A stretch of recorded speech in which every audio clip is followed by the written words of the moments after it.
90 से 95 करोड़ सनातनी हिंदू जो इस देश में मेजॉरिटी में है, देश के सारे नियम कानून मानता है, एक ऐसी मांग कर रहा है जिसे देख करके लोग आपके ऊपर हंसते होंगे, हमारे ऊपर हंसते होंगे, और वो भी आज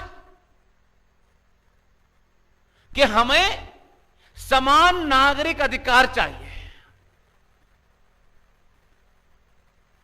जब देश की मेजॉरिटी ये मांग करने लगे तो इससे इस देश के और समाज के और राष्ट्र के हालात का पता चलता है कि आप ये मान रहे हैं कि इस देश में आपकी खामोशी और चुप्पी और लालच के कारण और आपने सत्ताओं पे जिन दलालों को बिठाया उसके कारण आज आपसे ज्यादा कुछ लोगों के अधिकार हो गए हैं और आप उनके बराबर अपने अधिकार मांग रहे हैं।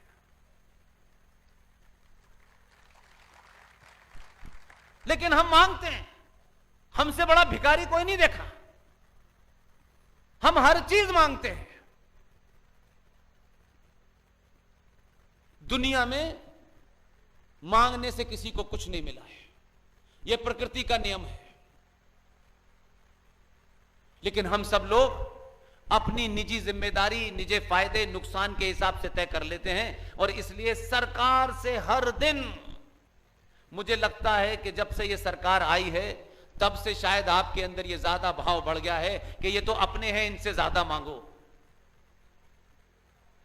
और कुछ नहीं करना है। इसलिए आपको मैं गिनती से कुछ चीजें आपके सामने रखूंगा। आपने तो अपने नैरेटिव भी गलत बनाए हुए हैं और आपका नैरेटिव आपके शत्रु का नैरेटिव है और आप इसे अपना नैरेटिव और नारा समझ रहे हैं। यह आगरा मशहूर है किस लिए?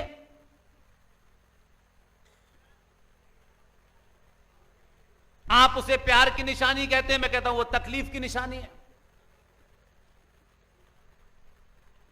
और हम इन चीजों का ढंडोरा खुद ही पीट रहे हैं।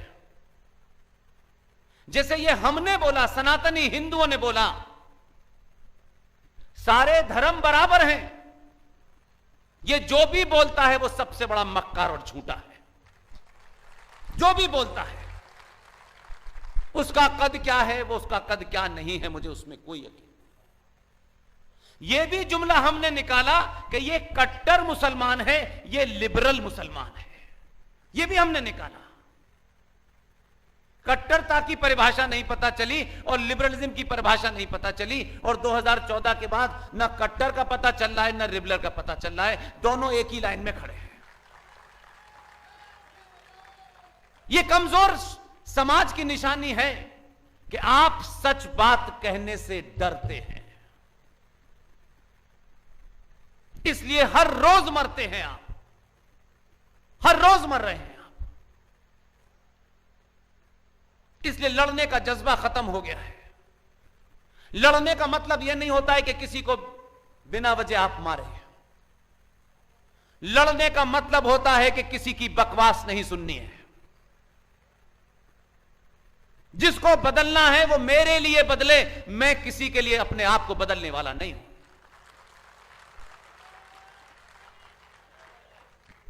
माना कि सरकारों के कारण आप डर गए, क्या दुनिया में दूसरे समाज नहीं है? अमेरिका की बहुत बात करते हैं, आज की जनरेशन करती है।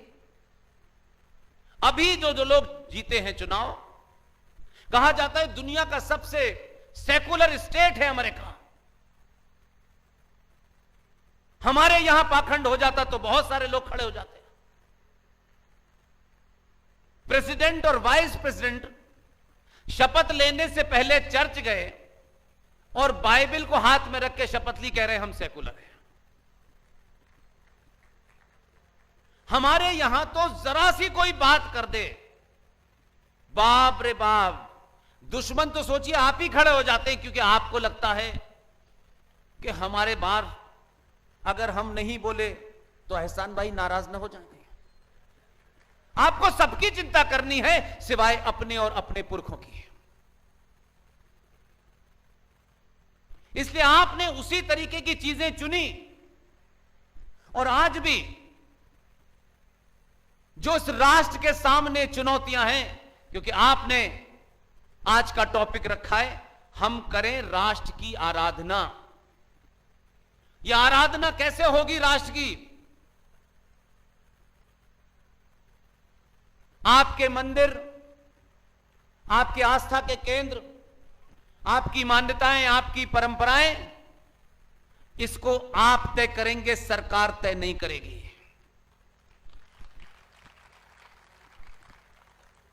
इसलिए मंदिर तो बहुत पहले से हजारों मंदिर हैं, और ऐसे मंदिर हैं कि दुनिया के सामने जब आप उनको रखते हैं तो जब दुनिया न कपड़ा पहन पाती थी,